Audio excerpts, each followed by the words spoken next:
آپ سب کی سلامتی ہو۔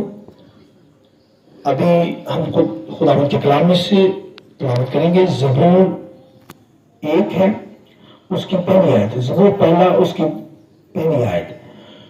خداوند کے کلام نے کہا، مبارک ہے وہ آدمی جو شریروں کی صلاح پر نہیں چلتا اور خطا کاروں کی راہ میں کھڑا نہیں ہوتا اور ٹٹھا بازوں کی مجلس میں نہیں بیٹھتا، بلکہ خداوند کی شریعت میں اس کی خوشنودی ہے اور اسی کی شریعت پر دن رات اس کا دھیان رہتا ہے۔ وہ درخت کی مانند ہوگا جو پانی کی ندیوں کے پاس لگایا گیا ہے، جو اپنے وقت پر پھلتا ہے اور جس کا پتا بھی نہیں مرجھاتا۔ سو جو کچھ وہ کرے بار بار ہوگا۔ شریر ایسے نہیں، بلکہ وہ بھوسے کی مانند ہے جسے ہوا اڑا لے جاتی ہے۔ اس لیے شریر عدالت میں قائم نہ رہیں گے، نہ خطا کار صادقوں کی جماعت میں، کیونکہ خداوند صادقوں کی راہ جانتا ہے اور شریروں کی راہ نابود ہو جائے گی۔ زبور 2 ہے، اس کی پہلی آیت۔ قومیں کس لیے طیش میں ہیں اور لوگ کیوں باطل خیال باندھتے ہیں خداوند اور اس کے مسیح کے خلاف؟ زمین کے بادشاہ صف آرائی کر کے اور حاکم آپس میں مشورہ کر کے کہتے ہیں، آؤ ہم ان کے بندھن توڑ ڈالیں اور ان کی رسیاں اپنے اوپر سے اتار پھینکیں۔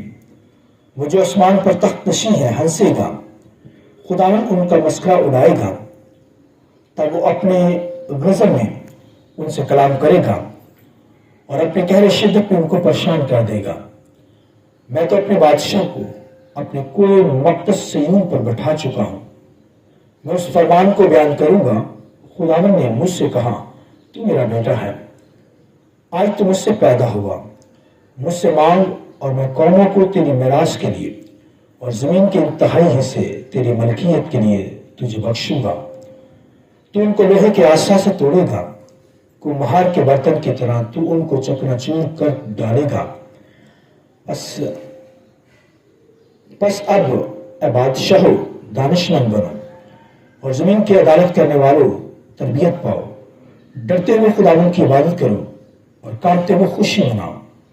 بیٹے کو چومو، ایسا نہ ہو کہ وہ قہر میں آئے اور تم راستے میں ہلاک ہو جاؤ، کیونکہ اس کا غضب جلد بھڑکنے کو ہے۔